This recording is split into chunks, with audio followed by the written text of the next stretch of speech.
ನಮಸ್ಕಾರಗಳಿರಿ. ಈ ವಿಡಿಯೋದಲ್ಲಿ ಇವತ್ತು ನಮ್ಮ ಮಾರ್ಕೆಟಲ್ಲಿ ಸುದ್ದಿಯಲ್ಲಿರುವಂತಹ ಇಂಪಾರ್ಟೆಂಟ್ ಶೇರ್ಗಳ ಬಗ್ಗೆ ತಿಳ್ಕೊಳ್ಳುವಂಥ ಪ್ರಯತ್ನವನ್ನು ಮಾಡೋಣ. ಇದರ ಜೊತೆಗೆ ಇವತ್ತಿನ ನಮ್ಮ ಮಾರ್ಕೆಟ್ ಪರ್ಫಾರ್ಮೆನ್ಸ್ ಬಗ್ಗೆ ನಮ್ಮ ಗಿಫ್ಟ್ ನಿಫ್ಟಿ ಯಾವ ಇಂಡಿಕೇಶನ್ ಕೊಡ್ತಾ ಇದೆ, ಏಷ್ಯನ್ ಮಾರ್ಕೆಟ್ಸ್ ಯಾವ ರೀತಿ ಟ್ರೇಡ್ ಆಗ್ತಿದೆ, ಪಾಸಿಟಿವ್ ಇದೆಯಾ ನೆಗೆಟಿವ್ ಇದೆಯಾ, ಇದರ ಬಗ್ಗೆ ಕೂಡ ಒಂದಷ್ಟು ವಿಷಯವನ್ನ ತಿಳ್ಕೊಳ್ಳೋಣ. ಮೊದಲಿಗೆ ಡಿಸ್ಕ್ಲೇಮರ್ ಕೊಡ್ಲಿಕ್ಕೆ ಇಷ್ಟಪಡ್ತೇನೆ. ಇಲ್ಲಿ ಕವರ್ ಮಾಡ್ತಿರುವಂಥ ಯಾವುದೇ ಸ್ಟಾಕ್ ಅನ್ನು ಕೂಡ ರೆಕಮೆಂಡ್ ಮಾಡ್ತಿಲ್ಲ. ನೀವು ಫರ್ದರ್ ಸ್ಟಡಿ ಮೆಡಿಟೇಷನ್ ತಗೊಳ್ಬಹುದು. ಆಸ್ ಎಜುಕೇಶನಲ್ ಪರ್ಪಸ್ ನಾನು ಮುಂದೆ ತರ್ತಾ ಇದ್ದೀನಿ. ಹಾಗೆ ನೀವೇನಾದ್ರೂ ಇಲ್ಲಿವರೆಗೂ ನಮ್ಮ ಇನ್ಸ್ಟಾಗ್ರಾಮ್ ಹಾಗೂ ಫೇಸ್ಬುಕ್ ಖಾತೆಗಳನ್ನ ಫಾಲೋ ಮಾಡ್ತಿಲ್ಲ ಅಂದ್ರೆ ಎರಡನ್ನು ಕೂಡ ಫಾಲೋ ಮಾಡಿ. ಇನ್ ಕೇಸ್ ಯೂಟ್ಯೂಬ್ ಅಲ್ಲಿ ಏನಾದ್ರು ವಿಡಿಯೋಗಳನ್ನ ಅಪ್ಲೋಡ್ ಮಾಡಲಿಕ್ಕೆ ಸಮಸ್ಯೆಗಳಾದ್ರೆ ಇನ್ಸ್ಟಾಗ್ರಾಮ್ ಅಥವಾ ಫೇಸ್ಬುಕ್ ಅಲ್ಲಿ ನಿಮಗೆ ಅಪ್ಡೇಟ್ಗಳು ಸಿಗುತ್ತೆ. ಹಾಗಾಗಿ ಎರಡನ್ನು ಕೂಡ ಮಿಸ್ ಮಾಡದೆ ಫಾಲೋ ಮಾಡಿ. ಇವುಗಳ ಲಿಂಕ್ ಡಿಸ್ಕ್ರಿಪ್ಷನ್ ಅಲ್ಲಿ ಇರುತ್ತೆ. ಇನ್ನು ಮೊದಲಿಗೆ ಅಮೆರಿಕನ್ ಮಾರ್ಕೆಟ್ ನ ಪರ್ಫಾರ್ಮೆನ್ಸ್ ಅನ್ನು ನೋಡಿದ್ರೆ ಡೌ ಜೋನ್ಸ್ ಅಲ್ಲಿ ನೋಡಬಹುದು 0.92% ಅಥವಾ 468 ಪಾಯಿಂಟ್ಸ್ ಪಾಸಿಟಿವ್ ಅಲ್ಲಿ ಪರ್ಫಾರ್ಮೆನ್ಸ್ ನೋಡಲಿಕ್ಕೆ ಸಿಕ್ಕಿದೆ.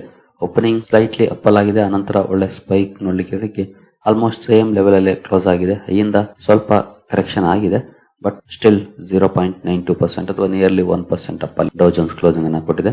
ಏನು ನಾಸ್ಟಾಕ್ ಕಡೆ ಬಂದ್ರೆ ನಾಸ್ಟಾಕ್ ಅಲ್ಲಿ ತುಂಬಾ ಒಳ್ಳೆ ಪರ್ಫಾರ್ಮೆನ್ಸ್ ಇದೆ. 3.07% ಅಥವಾ 795 ಪಾಯಿಂಟ್ಸ್ ರ್ಯಾಲಿ ನಾಸ್ಟಾಕ್ ಅಲ್ಲಿ ನೋಡ್ಲಿಕ್ಕೆ ಸಿಕ್ಕಿದೆ. ನೋಡಬಹುದು ಅದರಲ್ಲೂ ಒನ್ ಸೈಡ್ ರ್ಯಾಲಿ ಅಂತಾನೆ ಹೇಳ್ಬೋದು. ಗ್ಯಾಪ್ ಅಪ್ ಅಲ್ಲಿ ಓಪನ್ ಆಗಿದೆ, ಆನಂತರ ಇನ್ನೂ ಅಪ್ ಆಗಿದೆ, ಬಿಟ್ರೆ ಡೌನ್ ಆಗಿಲ್ಲ. ಆ ರೀತಿಯ ಪರ್ಫಾರ್ಮೆನ್ಸ್ ನಾಸ್ಟಾಕ್ ಅಲ್ಲಿ ನೆನ್ನೆ ನೋಡ್ಲಿಕ್ಕೆ ಸಿಕ್ಕಿದೆ. ಓವರ್ ಆಲ್ ನೆನ್ನೆ ಗ್ಲೋಬಲ್ ಮಾರ್ಕೆಟ್ಸ್ ಅಲ್ಲಿ ಒಳ್ಳೆ ಪರ್ಫಾರ್ಮೆನ್ಸ್ ಇತ್ತು. ಅಮೆರಿಕನ್ ಮಾರ್ಕೆಟ್ ಕೂಡ ಒಳ್ಳೆ ಪರ್ಫಾರ್ಮೆನ್ಸ್ ಅನ್ನು ಮಾಡಿದೆ. ಇನ್ನು ನಮ್ಮ ಮಾರ್ಕೆಟ್ ಕಡೆ ಬಂದ್ರೆ FIS ನೆನ್ನೆ ನೋಡಬಹುದು ಜಸ್ಟ್ 200 ಕೋಟಿ ನೆಟ್ ಬೈಯಿಂಗ್ ಅನ್ನ ಮಾಡಿದ್ದಾರೆ. DIS 3189 ಕೋಟಿ ನೆಟ್ ಬೈಯಿಂಗ್ ಅನ್ನ ಮಾಡಿದ್ದಾರೆ. ಇಬ್ಬರು ಕೂಡ ನೆಟ್ ಬೈಯರ್ಸ್ ಆಗಿದ್ದಾರೆ, ಬಟ್ ಸಣ್ಣ amount, but still net buyers ಆಗಿದ್ದಾರೆ FIS. ನೋಡೋಣ ಇವತ್ತು ಯಾವ ರೀತಿ ಇರುತ್ತೆ ಇವರ ಕಡೆಗಿಂದ ರೆಸ್ಪಾನ್ಸ್ ಅಂತ. ಇನ್ನು ಮಿಡ್ಲ್ ಈಸ್ಟ್ ಗೆ ಸಂಬಂಧಪಟ್ಟಂತೆ ಸುದ್ದಿಗಳನ್ನು ನೋಡೋದಾದ್ರೆ ನೋಡಬಹುದು Trump, Vance and Iran speaker Ghalibaf electronically sign deal. US official ಕಡೆಯಿಂದ ಬಂದಿರುವಂತ ಒಂದು ಸುದ್ದಿ ಇದು. ಈ 3 ಜನ ಎಲೆಕ್ಟ್ರಾನಿಕಲಿ ಸೈನ್ ಮಾಡಿದ್ದಾರೆ ಡೀಲ್ಗೆ ಅಂತ. ಶುಕ್ರವಾರ ಸ್ವಿಟ್ಜರ್ಲೆಂಡ್ ಅಲ್ಲಿ ಸಹಿ ಆಗುತ್ತೆ ಅನ್ನುವಂತ ಸುದ್ದಿ ಬಂದಿದೆ, ಬಟ್ ಅದಕ್ಕೆ ಮುಂಚೆ ಆನ್ಲೈನ್ ಅಲ್ಲಿ ಇದಕ್ಕೆ ಸಹಿ ಮಾಡಿದ್ದಾರೆ ಅಂತ ಹೇಳ್ತೆ. ಒಳ್ಳೆಯ ಬೆಳವಣಿಗೆನೆ. ಯುದ್ಧ ನಿಲ್ಲುತ್ತೆ, ನಾರ್ಮಲ್ಸಿ ಬರುತ್ತೆ ಅಂದ್ರೆ ಖಂಡಿತ ಅದು ಬಿಗ್ ಪಾಸಿಟಿವ್ ಡೆವಲಪ್ಮೆಂಟ್ ಅಂತಾನೆ ಹೇಳ್ಬೋದು. ಮಾರ್ಕೆಟ್ಸ್ಗೆ ಆ ಡೆವಲಪ್ಮೆಂಟ್ಸ್ ಆಗಿದೆ ಅಂತಾನೆ ಹೇಳ್ಬೋದು.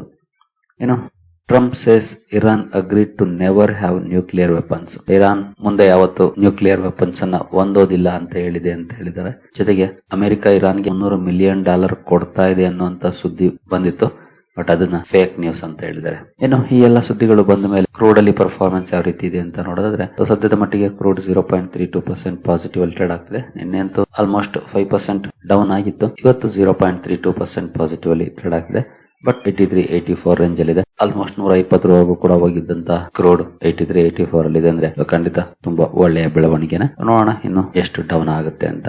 ಇನ್ನು ಮುಂದುವರಿಯ ಮುಂಚೆ ಡಿಸ್ಕ್ರಿಪ್ಷನ್ ಅಲ್ಲಿ ಅಕೌಂಟ್ ಅನ್ನು ಓಪನ್ ಮಾಡ್ಕೊಳ್ಳುವಂತ ಲಿಂಕ್ ಇದೆ, ಅಕೌಂಟ್ ಅನ್ನು ಓಪನ್ ಮಾಡ್ಕೊಳ್ಬಹುದು. ನಿಮ್ಗೆ ಏನಾದ್ರೂ ಹೂಡಿಕೆಗೆ ಸಂಬಂಧಪಟ್ಟಂತೆ ಸಪೋರ್ಟ್ ಬೇಕು ಅಂದ್ರೆ ಇಲ್ಲಿರುವಂತಹ ನಂಬರ್ ಗಳ ಮೂಲಕ ನಮ್ಮ ಆಫೀಸ್ ನ ಸಂಪರ್ಕ ಮಾಡಬಹುದು. ಬಟ್ ಸಪೋರ್ಟ್ ಸಿಗಬೇಕಂದ್ರೆ ನೀವು ನಮ್ಮ ಮೂಲಕ ಅಕೌಂಟ್ ಅನ್ನು ಓಪನ್ ಮಾಡ್ಕೊಂಡಿದ್ರೆ ಮಾತ್ರ ಸಿಗೋದು. ಹಾಗಾಗಿ ಡಿಸ್ಕ್ರಿಪ್ಷನ್ ಅಲ್ಲಿ ಲಿಂಕ್ ಇದೆ, ಅಕೌಂಟ್ ಅನ್ನು ಓಪನ್ ಮಾಡ್ಕೊಂಡು ಸಂಪರ್ಕ ಮಾಡಬಹುದು. ಇನ್ನು ಇಂಡಿಯನ್ ಬಾಂಡ್ಸ್ ಗೆ ಸಂಬಂಧಪಟ್ಟಂತೆ ಒಂದು ಸುದ್ದಿ ಇದೆ.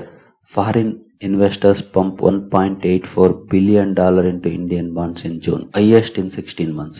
ಜೂನ್ ತಿಂಗಳಲ್ಲಿ ಇದು ಇನ್ನು ಜಸ್ಟ್ 15 ದಿನ ಆಗಿದೆ ಅಷ್ಟೇ. ಇವತ್ತು 16, ಇಷ್ಟು ದಿನದಲ್ಲಿ ಅಂದ್ರೆ ಜಸ್ಟ್ ಅರ್ಧ ತಿಂಗಳಲ್ಲಿ $1.84 ಬಿಲಿಯನ್ ಇನ್ವೆಸ್ಟ್ಮೆಂಟ್ ಅನ್ನ ಮಾಡಿದ್ದಾರೆ ಫಾರಿನ್ ಇನ್ವೆಸ್ಟರ್ಸ್ ಅಂತ ಸುದ್ದಿ ಇದು. ಇತ್ತೀಚೆಗೆ ಸರ್ಕಾರ ಬಾಂಡ್ಸ್ ಮೇಲಿನ LTCG ವಿಚಾರದಲ್ಲಿ ಒಂದಷ್ಟು ಅನೌನ್ಸ್ಮೆಂಟ್ ಗಳನ್ನ ಮಾಡಿತ್ತು. ವಿತ್ ಹೋಲ್ಡಿಂಗ್ ಟ್ಯಾಕ್ಸ್ ಅಲ್ಲಿ ಅದು ಒಳ್ಳೆ ಇನ್ಫ್ಲೋಸ್ ಗೆ ಕಾರಣ ಆಗಿ ಟ್ಯಾಕ್ಸ್ ಅಲ್ಲಿ ಬದಲಾವಣೆ ಮಾಡಿರೋದು ಬಾಂಡ್ಸ್ ಗೆ. ಜೊತೆಗೆ ನಿನ್ನೆ ನಿರ್ಮಲಾ ಸೀತಾರಾಮನ್ ಅವರು ಇದು ಮೊದಲ ಹೆಜ್ಜೆ, ಇನ್ನು ಹಲವು ಬದಲಾವಣೆಗಳಾಗುತ್ತೆ ಅಂತ ಹೇಳಿದ್ರು. ನೋಡೋಣ ಇನ್ನು ಯಾವ ರೀತಿಯ ಬದಲಾವಣೆಗಳನ್ನ ಸರ್ಕಾರ ಅನೌನ್ಸ್ ಮಾಡುತ್ತೆ ಅಂತ. ಇನ್ನು ಇಂಡಿವಿಜುವಲ್ ಸ್ಟಾಕ್ ಗಳ ಕಡೆ ನಾವು ಬರೋದಾದ್ರೆ TCS ಇವತ್ತು ಫೋಕಸ್ ಅಲ್ಲಿ ಇರುತ್ತೆ. ಕಾರಣ ಕಂಪನಿ $168 ಮಿಲಿಯನ್ ಪೇ ಮಾಡಬೇಕಾಗಿದೆ. ಯಾಕೆಂತಂದ್ರೆ ಅಮೆರಿಕದ ಸುಪ್ರೀಂ ಕೋರ್ಟ್ TCS ನ ಈ ಕೇಸ್ ಅನ್ನ ರಿಜೆಕ್ಟ್ ಮಾಡಿದೆ. ಟ್ರೇಡ್ ಸೀಕ್ರೆಟ್ಸ್ ಕೇಸ್ ಅಂದ್ರೆ ಸಾಫ್ಟ್ವೇರ್ ಟ್ರೇಡ್ ಸೀಕ್ರೆಟ್ ಗೆ ಸಂಬಂಧಪಟ್ಟಂತೆ ಒಂದು ಕೇಸ್ ಆಗಿತ್ತು. ತುಂಬಾ ದಿನದ ಕೇಸ್, ಇದೇನು ಇವತ್ತಿನ ಹೊಸ ಕೇಸ್ ಅಲ್ಲ, ಮೇ ಬಿ 5-6 ವರ್ಷದ ಹಿಂದಿದ್ದು ಅನ್ಕೊಳ್ತೀನಿ. ಇಲ್ಲಿದೆ ನೋಡಬಹುದು. It's 2019 ಲಾಸೂಟ್, 2019 case. ಇದರಲ್ಲಿ TCS ವಿರುದ್ಧವಾಗಿ ಬಂದಿದೆ ಕೋರ್ಟ್ ಅಲ್ಲಿ. ಹಾಗಾಗಿ $168 ಮಿಲಿಯನ್ ಪೇ ಮಾಡಬೇಕಾಗುತ್ತೆ TCS. ಈ ಸುದ್ದಿ ಕಾರಣಕ್ಕೆ ಸ್ಟಾಕ್ ಫೋಕಸ್ ಅಲ್ಲಿ ಇರುತ್ತೆ. TCS ಅನ್ನ ಇವತ್ತು ವಾಚ್ ಮಾಡಬಹುದು ಯಾವ ರೀತಿ ಇರುತ್ತೆ ಪರ್ಫಾರ್ಮೆನ್ಸ್ ಅಂತ. ಇನ್ನು ಏಂಜಲ್ ಒನ್ ಲಿಮಿಟೆಡ್ ಕೂಡ ಫೋಕಸ್ ಅಲ್ಲಿ ಇರುತ್ತೆ. ಕಾರಣ ಕಂಪನಿ ಸೆಬಿ ಜೊತೆ ಒಂದು ಕೇಸನ್ನ ಸೆಟಲ್ ಮಾಡ್ಕೊಂಡಿದೆ. ಸುಮಾರು 4 ಕೋಟಿ ಪೆನಾಲ್ಟಿ ಪೇ ಮಾಡಿ ಕೇಸನ್ನ ಸೆಟಲ್ ಮಾಡ್ಕೊಂಡಿದೆ. ಸಸ್ಪಿಷಿಯಸ್ ಟ್ರೇಡಿಂಗ್ ಆಕ್ಟಿವಿಟಿಗೆ ಸಂಬಂಧಪಟ್ಟಂತಹ ಕೇಸ್ ಇದು. ಈ ಸುದ್ದಿ ಕಾರಣಕ್ಕೆ ಸ್ಟಾಕ್ ಫೋಕಸ್ ಅಲ್ಲಿ ಇರುತ್ತೆ. ಏಂಜಲ್ ಒನ್ ಅನ್ನು ಕೂಡ ವಾಚ್ ಮಾಡಬಹುದು, ಯಾವ ರೀತಿ ಇರುತ್ತೆ ಪರ್ಫಾರ್ಮೆನ್ಸ್ ಇವತ್ತು ಅಂತ. ಇನ್ನು ಪಟೇಲ್ ಇಂಜಿನಿಯರಿಂಗ್ ಸುದ್ದಿಯಲ್ಲಿರುತ್ತೆ. ಕಾರಣ ಕಂಪನಿ 126 ಕೋಟಿ ಮೊತ್ತದ ಇರಿಗೇಷನ್ ಪ್ರಾಜೆಕ್ಟ್ ಅನ್ನು ಪಡ್ಕೊಂಡಿದೆ. ಈ ಪ್ರಾಜೆಕ್ಟ್ ಕಾರಣಕ್ಕೆ ಸ್ಟಾಕ್ ಫೋಕಸ್ ಅಲ್ಲಿರುತ್ತೆ. ಪಟೇಲ್ ಇಂಜಿನಿಯರಿಂಗ್ ಅನ್ನು ಕೂಡ ವಾಚ್ ಮಾಡಬಹುದು. ಇನ್ನು Mahindra and Mahindra finance focus ಅಲ್ಲಿರುತ್ತೆ. M&M ಫಿನ್ ಕಾರಣ ಕಂಪನಿ 1,000 ಕೋಟಿ ಫಂಡ್ ರೈಸ್ ಮಾಡೋ ಬಗ್ಗೆ ಅನೌನ್ಸ್ಮೆಂಟ್ ಅನ್ನು ಮಾಡಿದೆ. NCDs ಇಶ್ಯೂ ಮಾಡೋ ಮೂಲಕ, ಅಂದ್ರೆ ನಾನ್ ಕನ್ವರ್ಟಿಬಲ್ ಡಿಬೆಂಚರ್ಸ್ ಇಶ್ಯೂ ಮಾಡೋ ಮೂಲಕ 1,000 ಕೋಟಿ ಫಂಡ್ ರೈಸ್ ಮಾಡುವಂತ ನಿರ್ಧಾರವನ್ನು ತಗೊಂಡಿದೆ. ಈ ಸುದ್ದಿ ಕಾರಣಕ್ಕೆ ಸ್ಟಾಕ್ ಫೋಕಸ್ ಅಲ್ಲಿರುತ್ತೆ. M&M ಫೈನಾನ್ಸ್ ಅನ್ನು ಕೂಡ ವಾಚ್ ಮಾಡಬಹುದು, ಯಾವ ರೀತಿ ಇರುತ್ತೆ ಇವತ್ತು ಪರ್ಫಾರ್ಮೆನ್ಸ್ ಅಂತ. ಇನ್ನು SJS ಎಂಟರ್ಪ್ರೈಸಸ್ ಕೂಡ ಸುದ್ದಿಯಲ್ಲಿರುತ್ತೆ ಇವತ್ತು. ಕಾರಣ ಕಂಪನಿ ಬೆಂಗಳೂರಲ್ಲಿ ಒಂದು ಪ್ರಾಪರ್ಟಿಯನ್ನ ಸೇಲ್ ಮಾಡಿದೆ ಸುಮಾರು 58 ಕೋಟಿಗೆ. ಈ ಪ್ರಾಪರ್ಟಿ ಸೇಲ್ ಮಾಡಿರೋ ಕಾರಣಕ್ಕೆ ಸ್ಟಾಕ್ ಫೋಕಸ್ ಅಲ್ಲಿರುತ್ತೆ. SJS ಎಂಟರ್ಪ್ರೈಸಸ್ ಅನ್ನು ಕೂಡ ವಾಚ್ ಮಾಡಬಹುದು, ಈ ಸುದ್ದಿಗೆ ಯಾವ ರೀತಿ ರಿಯಾಕ್ಷನ್ ಇರುತ್ತೆ ಅಂತ. ಇನ್ನು ಸುದರ್ಶನ್ ಕೆಮಿಕಲ್ ಕೂಡ ಫೋಕಸ್ ಆಗಿರುತ್ತೆ. ಕಾರಣ ಕಂಪನಿ ಜರ್ಮನಿಯ ಫ್ರಾಂಕ್ಫರ್ಟ್ ಅಲ್ಲಿ ಸೆಕೆಂಡ್ ಗ್ಲೋಬಲ್ ಹೆಡ್ ಆಫೀಸ್ ಅನ್ನ ಓಪನ್ ಮಾಡಿದೆ. ಕಂಪನಿಯ ಗ್ಲೋಬಲ್ ಗ್ರೋತ್ ಅಂಬಿಷನ್ಸ್ ಅನ್ನ ಅಚೀವ್ ಮಾಡಲಿಕ್ಕೆ ಈ ಸುದ್ದಿ ಕಾರಣಕ್ಕೆ ಸುದರ್ಶನ್ ಕೆಮಿಕಲ್ ಫೋಕಸ್ ಅಲ್ಲಿರುತ್ತೆ. ಈ ಸ್ಟಾಕ್ ಅನ್ನು ಸಹ ವಾಚ್ ಮಾಡಬಹುದು. ಇನ್ನು ಅನಂತರಾಜ್ ಲಿಮಿಟೆಡ್ ಕೂಡ ಸುದ್ದಿಯಲ್ಲಿರುತ್ತೆ. ಕಾರಣ ಕಂಪನಿ ಸಿಂಗಾಪುರ್ ಅಲ್ಲಿ ಅನಂತರಾಜ್ ಕ್ಲೌಡ್ ಅಂತ ಒಂದು ಸಬ್ಸಿಡಿಯರಿ ಫಾರ್ಮ್ ಮಾಡಿದೆ. ಈ ಸುದ್ದಿ ಕಾರಣಕ್ಕೆ ಸ್ಟಾಕ್ ಫೋಕಸ್ ಅಲ್ಲಿರುತ್ತೆ. ಅನಂತರಾಜ್ ಅನ್ನು ಕೂಡ ವಾಚ್ ಮಾಡಬಹುದು, ಈ ಸುದ್ದಿಗೆ ಯಾವ ರೀತಿ ರಿಯಾಕ್ಷನ್ ಇರುತ್ತೆ ಸ್ಟಾಕ್ ಅಲ್ಲಿ ಅಂತ. ಇನ್ನು HCL ಟೆಕ್ನಾಲಜೀಸ್ ಕೂಡ ಸುದ್ದಿಯಲ್ಲಿರುತ್ತೆ. ಕಾರಣ ಕಂಪನಿ ಸರ್ವಂ AI ಅಲ್ಲಿ ಹೂಡಿಕೆ ಮಾಡಿದೆ. ನಿಮಗೆ ಗೊತ್ತಿರುವುದು ಇದು ಭಾರತದ ಒಂದು AI ಮಾಡೆಲ್ ಸರ್ವಂ AI. ಇದರಲ್ಲಿ 1,427 ಕೋಟಿ ಹೂಡಿಕೆ ಮಾಡಿದೆ. ಈ ಸುದ್ದಿ ಕಾರಣಕ್ಕೆ HCL ಟೆಕ್ ಕೂಡ ಫೋಕಸ್ ಅಲ್ಲಿರುತ್ತೆ. ಈ ಸ್ಟಾಕ್ ಅನ್ನು ಸಹ ವಾಚ್ ಮಾಡಬಹುದು, ಯಾವ ರೀತಿ ಇರುತ್ತೆ ಪರ್ಫಾರ್ಮೆನ್ಸ್ ಅಂತ.